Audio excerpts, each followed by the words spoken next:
Kementerian Pendidikan Kebudayaan, Riset dan Teknologi memutuskan menghapus jurusan Ilmu Pengetahuan Alam atau IPA, Ilmu Pengetahuan Sosial atau IPS, dan Bahasa pada jenjang sekolah menengah atas pada tahun ajaran 2024-2025. Lalu apa alasan dihapus dan kapan serta seperti apa penerapannya pada tahun 2024-2025 ini? Kita bergabung dengan produser lapangan CNN Indonesia, Clarissa Aradia. Ara, sebenarnya bagaimana penerapan penghapusan IPA, IPS, dan Bahasa yang selama ini sudah menjadi kurikulum wajib di sekolah?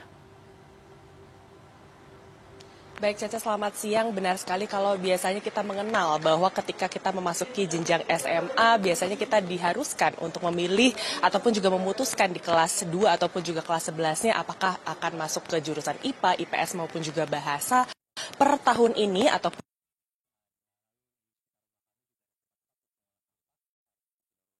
memantapkan ataupun juga menetapkan bahwa kurikulum Merdeka sudah secara resmi ditetapkan untuk dijalankan di tahun ajaran 2024-2025 ini, sehingga mereka ataupun juga para peserta didik sudah tidak perlu lagi memutuskan apakah masuk ke jurusan IPA, IPS maupun juga Bahasa. Kendati demikian, mereka ketika di kelas 10 tetap harus memutuskan sebenarnya minat, bakat dan juga kemampuan mereka akan dibawa kemana atau sampai sejauh mana untuk nantinya mereka mendaftarkan ke jenjang berikutnya ataupun juga di perkuliahan nanti. Nah, pada dasarnya di Jakarta ataupun juga di kawasan DKI Jakarta ini sudah 95% sekolah terutama SMA ataupun juga SMK menetapkan kurikulum Merdeka ini sejak tahun 2021.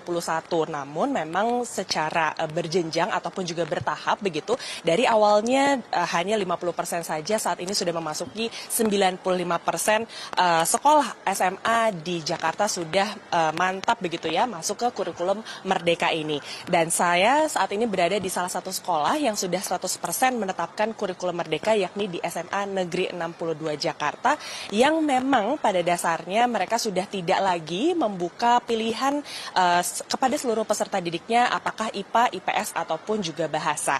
Namun kalau tadi kami sempat berbincang dengan pihak sekolah menyampaikan bahwa mereka yang berada ataupun juga duduk di bangku kelas 10 memang diharuskan ataupun juga diwajibkan untuk mengenyam pendidikan di seluruh mata pelajaran dasar maupun IPA, IPS maupun juga Bahasa. Namun ketika nantinya di semester kedua mereka akan ditanyakan, diberikan tes psikotes, kemudian juga bimbingan konseling, serta dilihat dari indikator penilaian lainnya, baik dari segi penilaian mereka secara individu maupun juga secara kelompok, arahnya mereka ini lebih kemana begitu untuk minat ataupun juga bakatnya, sehingga nantinya ketika kelas 11 dan juga kelas 12 mereka dipersilahkan secara leluasa untuk memilih mata pelajaran apa saja yang menjadi andalan juga kemampuan mereka begitu. Hal ini juga bisa dilihat ataupun juga ditarik mundur ke keinginan dari masing-masing individu. Para peserta didik ini nantinya ingin berkarir ke jenjang yang lebih kemana begitu. Nah, nantinya mereka kalaupun misalnya ingin ke kedokteran, tidak serta-merta semua mata pelajaran yang dulunya ada di rumpun IPA ini akan diberikan. Namun akan lebih banyak nantinya di mata pelajaran biologi, kemudian juga kimia, namun tidak akan diberikan matematika lanjutan sebagaimana mestinya begitu.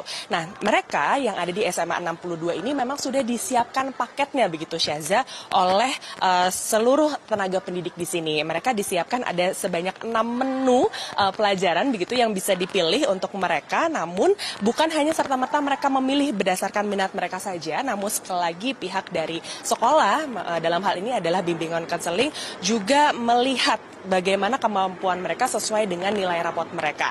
Nantinya juga pihak guru membantu untuk mengarahkan sebenarnya kemampuan dari setiap individu ini lebih menyasar ke area yang mana, sehingga nantinya apa yang mereka ambil di selama mereka berada di bangku pendidikan yakni di SMA bisa linier begitu ketika mereka berada di perkuliahan hingga bekerja nanti.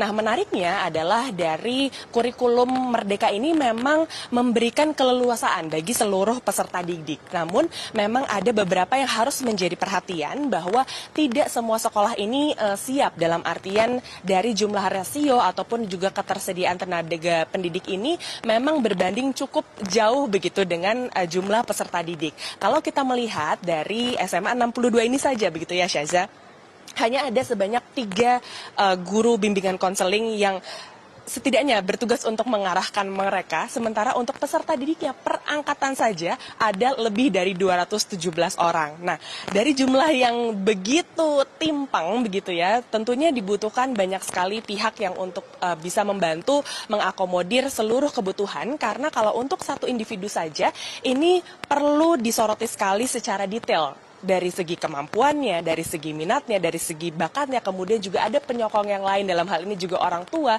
yang membantu untuk bisa mendorong kemampuan anaknya ini untuk nantinya bisa berkarir ataupun juga bisa berkuliah, melanjutkan pendidikannya setelah di bangku SMA ini. Namun yang menarik juga dari kurikulum Merdeka ini bukan hanya memberikan keleluasan mereka untuk memilih mata pelajaran saja yang dari segi formalnya, namun dari segi informalnya juga memang ditambahkan ada sejumlah soft skill begitu yang diberikan.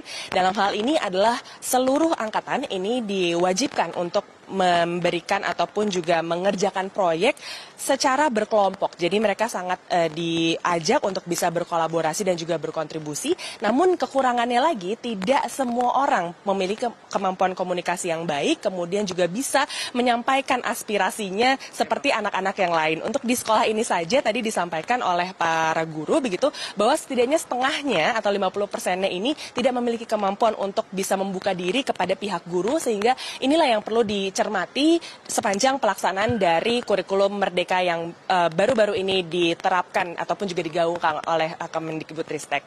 Caca. Baik, terima kasih Clarissa Radia telah melaporkan langsung.